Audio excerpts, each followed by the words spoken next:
میں آپ کو بتاتا ہوں. دیکھیے وہ حملہ جو ہے اسی لیے کہا کہ ہم بار بار کہہ رہے ہیں پہلے دن سے کہ اس کے لیے آپ ایک جوڈیشل انکوائری کرائیں, کیونکہ یہ شہباز شریف اور عمران کا, یہ شہباز شریف کا اور نواز شریف کا ایک بڑا گہرا پلان تھا, آرکیسٹریٹڈ پلان تھا, جس میں انوالو کر کے انہوں نے ڈسکریس کیا ہے آرم فورسز کو. یہ پی ٹی آئی کا کام نہیں ہے. پی ٹی آئی کا کام اگر ہوتا تو فوج, یہ پولیس جو ہے, پولیس صبح شام ان کو ایک قدم آگے نہ بڑھنے دیتی. وہ کیوں رکی؟ کہاں غائب رہی پولیس اس دن؟ یہ انکوائری ہوگی تو یہ ساری باتیں سامنے آئیں گی. ہم پوچھ لیتے ہیں, اسما کردار صاحبہ بھی ساتھ ہی موجود ہیں, ان سے بھی پوچھ لیتے ہیں. اسما صاحبہ, جوڈیشل انکوائری کا مطالبہ کیا جا رہا ہے, کہا جا رہا ہے کہ شہباز شریف, نواز شریف ملوث رہے ہیں اس کے اندر, محسن نقوی کا بھی کردار رہا ہے. کتنی صداقت ہے, پھر انکوائری لگا دینی چاہیے؟ جی بسم اللہ الرحمن الرحیم. شکریہ مریم, آپ نے مجھے انوائٹ کیا.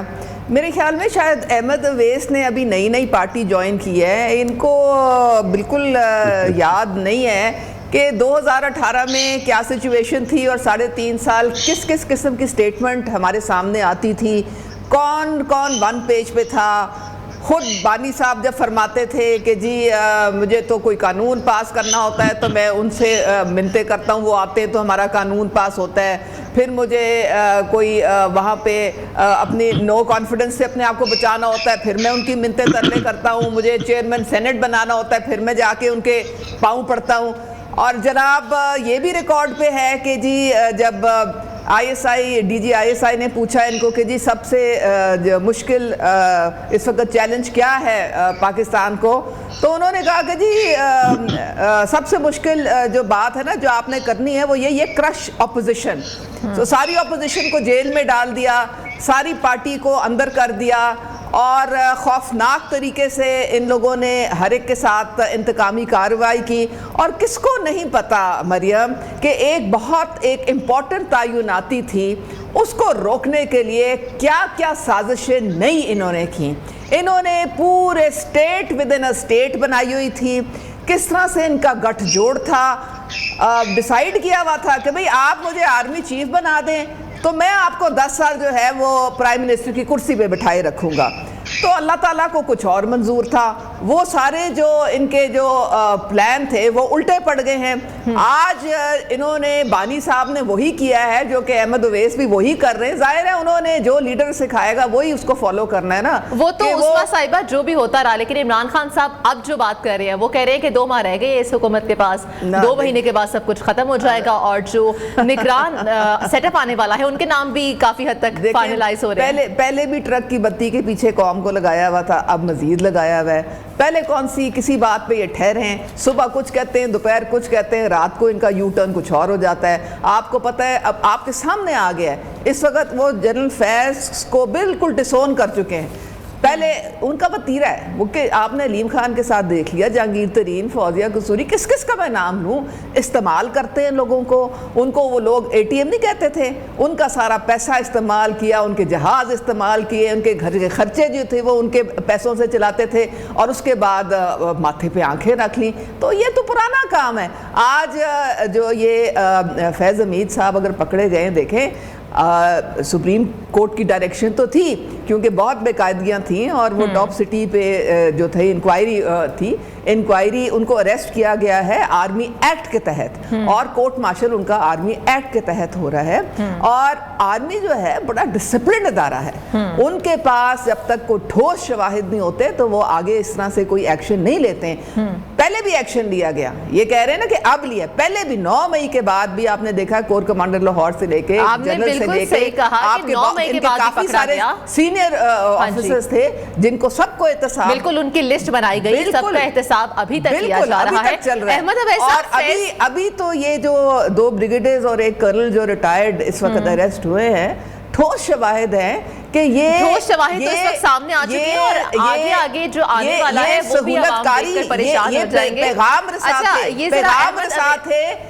پیغام رسات ہے جنرل فیض اور ایک پارٹی کے سربراہ کے درمیان, اور ابھی تک یہ سلسلہ چل رہا تھا. اور یہ جو آپ کو پتہ ہے کہ جو عظمہ صاحبہ, میں آپ کی طرف دوبارہ آتی ہوں. احمد اویس صاحب سے یہیں پر آپ کی بات کو کنٹینیو کرتے ہوئے ان سے بھی سوال کریں کہ فیض حمید صاحب اگر وعدہ معاف گواہ بن گئے تو پھر کیا ہوگا؟ کیا 9 مئی کی معافی نہ مانگ کر کوئی غلطی تو نہیں کرتی بانی نے؟ بالکل نہیں. وہ وعدہ معاف گواہ بن بھی جائیں تو کوئی حرج نہیں ہے, کیونکہ وہ انڈیپینڈنٹ ایویڈنس کے ساتھ جب تک اس کی کوآرڈینیشن نہیں ہوتی, وعدہ معاف گواہ کی کوئی حیثیت نہیں ہوتی قانون کے اندر. اور دوسری بات یہ ہے کہ جیسے یہ فرما رہی تھی, میں آج پی ٹی آئی میں نہیں ہوں, میں اس کے بانی ممبران میں سے ہوں, اور میں جو بات مناسب سمجھتا ہوں اور سچ سمجھتا ہوں میں کہتا ہوں. I am not afraid of, نہ مجھے کوئی عہدہ چاہیے, نہ میں آئی ایم ناٹ جاب سیکر. اور دوسری بات یہ ہے کہ نہ عمران خان جو ہے اس نے کبھی پاؤں پکڑے ہیں. یہ وتیرہ تو عمران آپ کو یاد ہوگا, یہ تو شہباز شریف اور نواز شریف کا رہا ہے. جب ان کو پرویز مشرف نے ہٹایا تھا تو پاؤں پکڑ کے اور معافی نامہ 10 سال کا لکھ کے کہ پالیٹکس میں حصہ نہیں لیں گے, یہاں سے اپنا سامان اٹھا کے نکل گئے تھے. اور پھر اس کے بعد آئے عمران خان نے تو ایک دن بھی کہا کہ میں نہیں جاؤں گا پاکستان سے باہر, یہاں ہی ہوں, یہاں ہی جیل میں رہوں گا, کوئی بات نہیں ہے. تو اس لیے یہ لافٹی اسٹیٹمنٹ دینے سے معاملات یہ جو الزام لگائے جا رہے ہیں آپ نوٹ کریے نا, اس کا آپ نے جواب دے دیا. مریم صاحبہ ان سے ذرا صرف ایک بات پوچھ لیں کہ یہ میری بات پوری سن لیجیے صاحب, آپ ذرا ایک بات کا مجھے جواب دے دیں کہ یہ آپ کے بانی صاحب جو ہیں یہ اتنی غیر آئینی اور غیر قانونی باتیں کیوں ہر وقت کرتے ہیں, کیوں وہ انسسٹ کرتے ہیں کہ جی میں صرف آرمی اسٹیبلشمنٹ سے بات کروں گا, میں کسی سیاسی بندے سے بات نہیں کروں گا. عظمہ صاحبہ یہی کوسچن ان کی طرف ہم پھینکتے ہیں. ہر وقت کیوں آپ مجھے یہ بتائیں کہ جب انہوں نے کہا تھا کہ فوج کا کوئی عمل دخل نہیں, کوئی لینا دینا نہیں, آپ کی طرف آ رہے ہیں کہا کہ جی آپ نیوٹرل نہیں ہو سکتے, نیوٹرل صرف جانور ہو سکتا ہے. آپ میر جعفر ہیں, آپ میر صادق ہیں, ارے بھائی یہ خدا کے لیے آپ کلپس چلا دیں, احمد اویس کا تھوڑا بادام کھائیں, تھوڑا حافظہ. نہیں وہ آپ ہمیں جواب دینے کی اس میں ہے پوزیشن میں. جی احمد صاحب بتائیے گا. میں اس لیے کہہ رہا ہوں کہ جہاں آپ کہہ رہے ہیں کہ جی وہ کورٹ کمانڈو کو سزا دے دی, اس کو ہٹا دیا, فلاں کو ہٹا دیا, ان کو, میں تو کہہ رہا ہوں کہ خوش آئند ہے.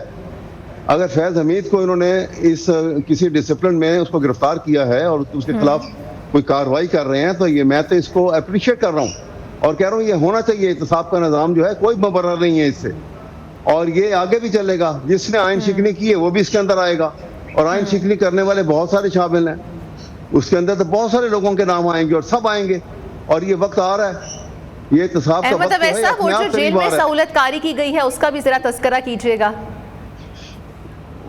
یہ ابھی کیا تذکرہ کریں اس کی کوئی ڈیٹیل تو سامنے آئے. کوئی سہولت کاری کیا کرنی تھی, وہ جیل میں ہے, اس کو کیا سہولت کاری ہونی تھی وہاں پر. میں بتا دیتی ہوں کیا سہولت کاری ہوئی ہے. سنیے, آپ کو پتہ ہے جیل سب سے پہلے احمد اویس صاحب جیل سپرنٹینڈنٹ محمد اکرام جو تھا, کیوں وہ اریسٹ ہوا ہے؟ کیونکہ وہ سب سے بڑا سہولت کار تھا, 3 انٹرنیشنل سمز استعمال کر رہا تھا, اور وہ بانی کی بات جو تھی وہ باہر کے ملکوں میں. لیکن عظمہ صاحبہ سوال تو یہاں پر یہ بھی پیدا ہوتا ہے کہ آپ کی حکومت ہوتے ہوئے کس طریقے سے ڈائریکٹ بات کرواتا تھا. ساری سوشل میڈیا کی جتنی بھی بیانیاں ہیں وہ یہاں سے جیل سے بن کے جاتا تھا. اور جو آپ کو پتہ ہے کہ یہ جو کبوتر تھے نا, جو کبوتر ادھر سے ادھر پیغام لے جاتے تھے اور ادھر سے ادھر پیغام لے جاتے تھے, ان کی بھی سہولت کاری وہ باتیں وہ کرواتا تھا. عظمہ صاحبہ یہاں پہ ایک سوال اب آپ کے سامنے کھل کے یہ سارے باتیں آنے والی ہیں. احمد صاحب میں آپ کی طرف آتی ہوں, میں آپ کی طرف آ رہی ہوں. احمد صاحب عظمہ صاحبہ سے صرف میرا ایک یہاں پہ سوال ہے, میں آپ بالکل ٹھیک کہہ رہے ہیں, آپ کی طرف میں آ رہی ہوں عظمہ صاحبہ, لیکن آپ کے دور میں ہوتے ہوئے یہ سب کچھ ہوا ہے, آپ کی حکومت تھی, پھر یہ سب کچھ کیسے ہوا؟ وہ زمانہ ختم ہو گیا. آپ ابھی کون سی صدی میں بیٹھے ہیں؟ بالکل جی, ہمارے اگر دور میں یہ ہوا ہے, اگر یہ ہمارے دور میں ہوا ہے تو یہ ہماری بہت, یہ میرے تو خیال میں کمزوری تھی کہ ہم پہلے کیوں اس چیز کو پکڑ نہ سکے. اور یہ اب اگر پکڑے گئے ہیں,